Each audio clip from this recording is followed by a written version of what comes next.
Komentar dari Bro Sarif, sudah mencoba berbagai macam cara, tetapi belum juga mirip. Bagaimana solusinya? Mari kita bahas. Mirip atau tidaknya sebuah sketsa itu sebenarnya relatif, tergantung dari penilaian serta maksud dan tujuannya. Tetapi umumnya, sketsa yang bisa diterima oleh kebanyakan orang adalah yang memiliki kemiripan dengan referensi aslinya. Lalu, bagaimana caranya? Ada dua hal yang kulakukan, yaitu strategi dan eksekusi latihan. Albert Einstein pernah berkata bahwa kegilaan itu adalah melakukan hal yang sama dengan mengharapkan hasil yang berbeda. Maksudnya bagaimana? Sebagai contoh adalah sebuah tim sepak bola, di mana terdiri dari pemain dan pelatih. Untuk bisa memenangkan pertandingan, tentu saja pemain harus berlatih. Latihan passing, dribbling, shooting yang dilakukan puluhan, ratusan, ribuan, bahkan jutaan kali untuk mendapatkan skill standar pemain sepak bola profesional. Akan tetapi berbeda dengan pelatih. Tugas pelatih adalah menerapkan sebuah strategi dalam pertandingan. Bahkan pelatih tidak bisa menggunakan strategi yang sama jika strategi yang digunakan sudah terbukti gagal mengalahkan tim lawan. Pelatih harus mencoba strategi baru yang bisa menjadi terobosan untuk mendapatkan hasil yang berbeda dan dapat mengalahkan tim lawan.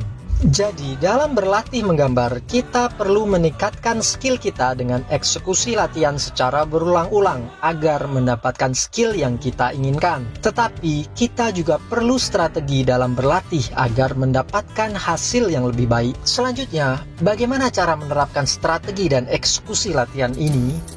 Pertama adalah eksekusi latihan. Pada video series edisi sebelumnya, kita sudah membahas tentang teknik sketsa. Di situ, aku menyarankan untuk mencoba berlatih dengan teknik grid selama 1 minggu. Kemudian, berlatih teknik pola wajah 1 minggu kemudian. Dan berlatih teknik freehand 1 minggu berikutnya. Semuanya dilakukan dengan skala yang sama, 1:1 antara foto referensi dan gambar. Sekarang kita coba teknik ukur perbandingan, tidak lagi 1:1. Coba kita letakkan foto referensi di dinding seperti ini. Kemudian coba kita ukur secara vertikal dan horizontal. Tetapi posisi wajah referensi ini kan dalam posisi miring. Lalu bagaimana cara menentukan kemiringannya? Oke, karena ini latihan, coba kita tandai dahulu bagian-bagian yang akan kita ukur seperti ini. Kemudian tempel kembali di dinding. Lalu ambil jarak untuk melakukan teknik ukur perbandingan menggunakan pensil seperti ini. Harus dalam jarak yang konstan, tidak maju dan tidak juga mundur supaya mendapatkan hasil ukur yang presisi. Kita bisa gunakan kertas untuk mencatat hasil ukur seperti ini. Coba lakukan 3 kali pengukuran dan bandingkan hasilnya. Pilih salah satu yang menurutmu paling presisi. Sekarang, coba copy pengukuran ini ke kertas gambar, tentu saja dengan perbandingan yang sama. Misalnya, bisa 2 kalinya atau 3 kalinya sesuai dengan kertas yang kita gunakan. Kalau sudah, selanjutnya coret-coret scribble. Lakukan latihan ini 7 kali dalam 1 minggu. Dan coba evaluasi bagaimana hasilnya. Ini ibarat seperti pemain sepak bola tadi, berlatih passing, dribbling, dan shooting berulang-ulang. Jika belum menghasilkan skill yang diinginkan, maka diulang-ulangi lagi. Lalu, bagaimana jika sudah berkali-kali mencoba, tetapi belum juga membuahkan hasil seperti yang diinginkan? Maka, kita perlu ubah strategi latihan. Sekeras apapun kamu berusaha dan terus mencoba, namun jika Tuhan tidak menghendakinya, maka itu tidak akan terjadi. Coba berdoalah kepada Tuhan agar mendapatkan hasil yang diinginkan. Sekarang, kalau sudah berdoa, coba evaluasi diri kita. Sebenarnya sampai di mana skill kita saat ini? Apakah sudah bisa menggambar secara freehand?